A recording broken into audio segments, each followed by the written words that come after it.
At the Sports History Network, we're proud to introduce you to a new sponsor for our podcasts. It's Home Field Apparel, your premium collegiate apparel brand right out of Indianapolis. They've got incredibly comfortable t-shirts, plus they're officially licensed with vintage college designs. They have over 150 plus colleges available now and always adding more. Homefield digs through the archives and history of your school to find unique logos, mascots, and moments to make thoughtful designs for your school. When you shop today, new customers can get a 15% discount off their first purchase using the promo code SPORTSHISTORY at checkout. You can learn more at homefieldapparel.com. Now it's time to take a sports break, a look at sports history on a daily basis. Hello, my friends in sports history. This is Darren Hayes of the Sports Jersey Dispatch podcast, bringing you your sports break for September 7th as we talk about some of the greatest athletes in the world performing some of the greatest events ever known on the date of September 7th in sports history, and we have a lot of them to talk about today, as well as their uniform numbers when they wore them. Now, before we get to that, just want to let you know, when you want to get to know when the latest podcast of the Sports Jersey Dispatch drops, you need to subscribe at your favorite podcast provider. You'll click that subscribe, click that follow, whatever your podcast provider does, and it'll let you know as soon as we drop a new episode. Another way to do it is to join our email newsletter list. Each day, 6:30 a.m., we'll tell you what's coming up on all of our podcasts, all of our websites, and what's happening on sportshistorynetwork.com as well. So make sure you join us there. Now let's get to your uniform numbers we'll talk about today. Their numbers 36, 39, 16, 3, 17, 13, 10. Jersey number 35, 22, and 14 will all be mentioned today for the September 7th sports break. We'll start off in the year 1897 on the date, and George Davis of the New York Giants baseball team crushed a home run off of Sports McAllister, who played on the Cleveland Spiders in a doubleheader. September 7, 1923, on the mound for the Boston Red Sox was Howard Emke, and he ended up throwing a beauty of a no-hitter against the Philadelphia Athletics for a 4-0 Boston Red Sox victory. September 7, 1952, New York Yankees number 36. Johnny Mize's pinch hit grand slam ended up giving the Yankees a 5-1 victory at the Washington Senators, giving him a home run in all 15 major ballparks of the time. That's quite an accomplishment. September 7th, 1953, Roy Campanella, wearing number 39, set a record for catchers when he had 125 runs batted in en route to a total of 142 RBIs on the season of 1953. That's quite an accomplishment as well.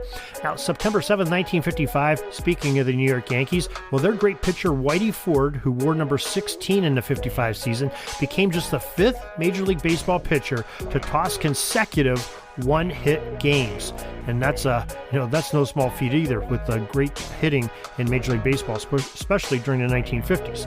September 7th, 1969, the Scottish Matra Ford number 3 with its driver Jackie Stewart ended up winning the Italian Grand Prix at Monza to clinch his first Formula One World Drivers' Championship for Jackie Stewart. It was his 6th F1 win of that season of 1969. September 7th, 1981, the Cleveland Browns' Brian Sipe, the great quarterback, who wore number 17, set a club record with 57 pass attempts in a game. Doesn't sound like a whole lot then, but remember back in the 80s, that was a lot of running back then. 57 was quite a few and high percentage of the offensive snaps for a team. September 7, 1984, the New York Mets number 16, Dwight Gooden's 11 strikeouts ended up giving him the National League rookie record of 236 on the season. September 7th, 1986, Dan Marino, old number 13 of the Miami Dolphins, threw his 100th career touchdown pass, ended up making him the fastest quarterback in NFL history to do so, to get the 100 number. September 7, 1988, the skating legends of Guy Lafleur, number 10, Tony Esposito, number 35, and Brad Park, number 22, were all inducted in the NHL Hall of Fame. September 7, 1991, Brigham Young University's quarterback, number 14, Ty Detmer, ended up passing for an NCAA record 11,606 yards on his career.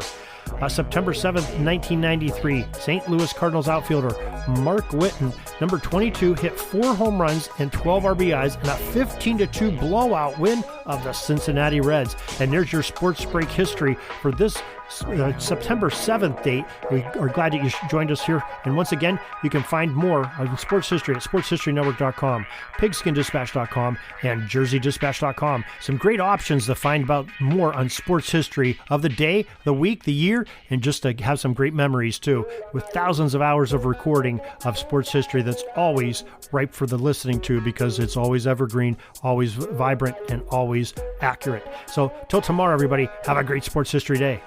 Sorry, but my pitching coach just called timeout and he's coming out to the mound. I think I'm going to get yanked for a reliever. We'll see you back tomorrow for some more great sports history on Sports Jersey Dispatch Podcast.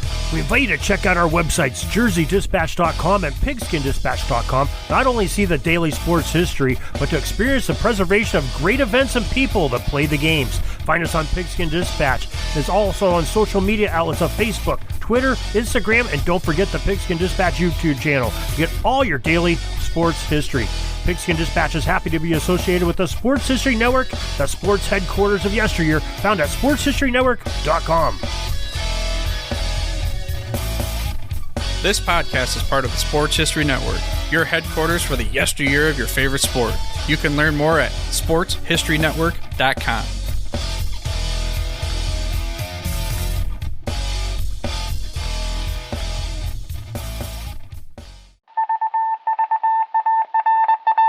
It was just another ordinary day in the offices of the Pittsburgh Guardian newspaper circa 1924. But for Marla Delft, assistant editor, everything was about to change. For she was about to discover the awesome attractiveness of Row 1 brand retro sports paraphernalia items thanks to Orville Mulligan, sports writer. And there it is. Wow, Orville, that's really the bee's knees. Isn't it just? A poster-sized replica of the actual 1909 World Series program cover. I can see that. But where did you get it? And where'd you get it framed? I ordered it from the Row 1 website, where over 6,000 items of sports memorabilia from the 1880s to the 1990s are available for reproduction, in multiple sizes and in several different materials, with over a dozen styles of frame to choose from for prints like this. Well, I'm sure Mr. Delft would love to put up more of these in the office.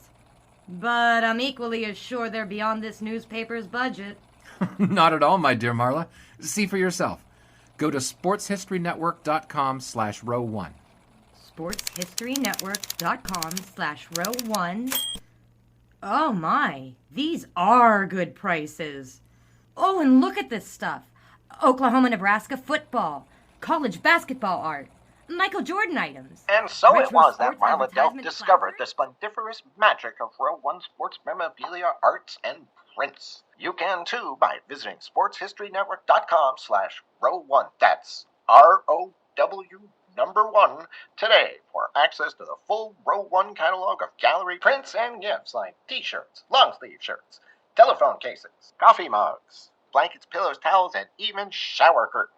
Act today for 15% discount off all prints with coupon code SHN15 and 20% off all other items with coupon code SHN20 at checkout. And keep your dial locked to the Sports History Network for the exciting chronicles of the 1920 sports world in Orville Mulligan, sports writer. Coming soon.